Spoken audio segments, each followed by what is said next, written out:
nepaklausyti.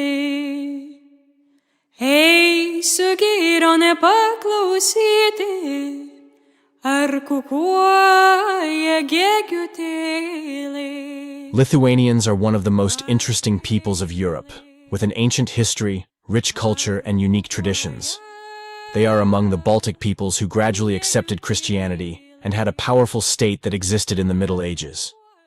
The culture of Lithuanians is deeply rooted in their history and national mythology. Their language, Lithuanian, is similar to Old Prussian, and their national customs and festivals show the influence of their pagan past. Lithuanians are a people living in Lithuania, a state in Northern Europe. The capital of Lithuania is Vilnius. Lithuanians are descendants of the Balts, an Indo-European tribe that lived on the eastern coast of the Baltic Sea. Their kin are the Latvians. The total number of Lithuanians in the world is approximately 4,200,000. They include ethnic Lithuanians who do not speak their native language. About 85% of this people live in Lithuania. In addition to their homeland, Lithuanians live in neighboring states, as well as on other continents. The area of settlement is distributed as follows: USA, 650,000, Brazil, 200,000, Great Britain, 100,000, South Africa, 60,000, Canada, 65,000, Ireland, 45,000, Russia, 30,000, Norway, 30,000, Germany, 25,000, Spain, 15,000, Australia, 15,000. The remaining number resides in Denmark, Poland, Belarus, Ukraine, Italy, making up a small percentage of the local population. Lithuanians communicate in the Lithuanian language. It belongs to the Baltic group of the Balto-Slavic branch of the Indo-European family. It is the official language of Lithuania and one of the official languages of the European Union. Lithuanians have a rich history, culture, and traditions, and religion has played an important role in their lives for many centuries. Although many Lithuanians are not religious nowadays, their religious roots still leave an imprint on their culture. Originally, Lithuanians practiced a pagan religion that was associated with the cult of nature. They believed in a multitude of gods and goddesses, each responsible for a certain aspect of life. Nowadays, most Lithuanians belong to the Catholic Church. Catholicism was adopted in Lithuania as early as the 14th century. Today there are many Catholic churches and monasteries in Lithuania, which are important cultural and art monuments. However, along with the Catholic Church, Lithuania also has representatives of other Christian denominations, including Orthodox and Protestants. The self-name of Lithuanians is Lietuvai. There are many legends about the origin of the name Lithuanians. One of the most interesting versions seems to me the hypothesis expressed by the Polish historian Jan Długosz. He notes that during the reign of Julius Caesar, Lithuanian and Samogitian tribes left the Roman Empire, believing that it would invariably perish in strife and internecine wars. Together with their families they moved to new lands, to the northern country, which they by their native and ancient name Italy called Litalia. To the tribe they gave the name Litali, adding only one letter L in front, which is still added nowadays by Italians in their national language.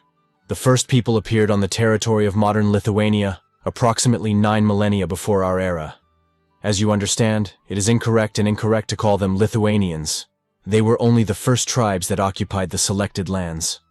At the end of the Neolithic period, the culture of the Baltic nationalities began to take shape, which are rightfully considered to be the ancestors of the present-day Lithuanians. Their main areas of residence covered the Vistula and western Dvina valleys. The expanding Baltic tribes gradually carried out invasive raids on their neighbors, pushing out less numerous and weaker tribes. One of the first references to the Balts are the writings of the Roman historian Tacitus Germania. He noted that the peoples living near the Vistula River had an unusual culture. For the first time the name Lithuania is found in the Quedlinburg Annals, dated 1009. In the 1911 centuries, several tribes were formed and became known as the Lietigola, or Latgalians. It is these that scientists consider to be the official ancestors of modern Lithuanians. In the Middle Ages, authors noted not only the peculiarities of life and the people of Lithuania, but also their disposition. They wrote that in life they are peaceful and good-natured people, but Lithuanian warriors are characterized by desperate courage and even cruelty. Despite all their strengths, The Lithuanians had no statehood until the 3rd century. Of course, before that there were separate, fragmented principalities, but they could not act as full-fledged players in the historical arena. The situation was changed by the senior ruler Mindovk, who became the unifier of the Lithuanian lands. He ruled in 1253-1263, and this time can be considered the first steps of the Lithuanians to create their own independent state, which covered the territory of modern Lithuania and part of Byelorussia. German crusaders also played a significant role in the formation of the Lithuanian people in their country, which was involved in internecine wars. Casimir, who became Grand Duke in 1440, was no less vivid in Lithuanian history. He failed to strengthen the state, because of which the Russo-Lithuanian War broke out.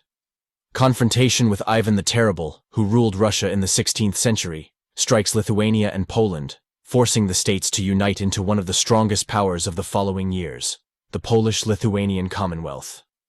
After Russia won a number of wars, Lithuania fell under the influence of the powerful empire. Russian rulers sought to restrict the use of the Lithuanian language and the development of local culture. Long years of confrontations had a negative impact on the relationship between the peoples. Despite this, Lithuanians did not stop fighting for their rights. And outside the power of the Russian Empire, books were printed and published in the language native to the inhabitants of Lithuania. In the past century alone, Lithuanians have experienced many disasters and periods of recovery. Wars and changes of power, new political directions of development, and the era of technological progress significantly affected the mentality of the people. Today's Lithuanians have little resemblance to their ancestors, being representatives of one of the European nations. Nevertheless, even today Lithuanians retain the basic qualities of the past generations: friendliness and determination, steadfastness and openness to everything new. Most Lithuanians are slender and fair-haired, with milky skin tone, blue, gray or gray-blue eyes. The appearance of many representatives of the people is quite atypical. Genetic tendency to blonde hair, white eyebrows, and narrow wrists is inherited, and can be felt even after several generations. One of the main advantages of Lithuania is its multifaceted culture. Many religious, ethnic, and language groups can be found here. Of particular interest is Vilnius, the capital of Lithuania, one of the most picturesque cities in Europe with the oldest urban art.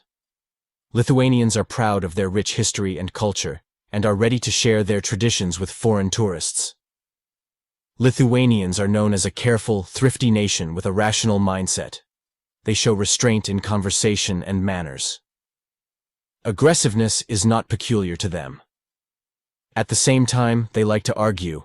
When there is a subject for this, will long defend their point of view. These people value themselves highly and are patriots of their country.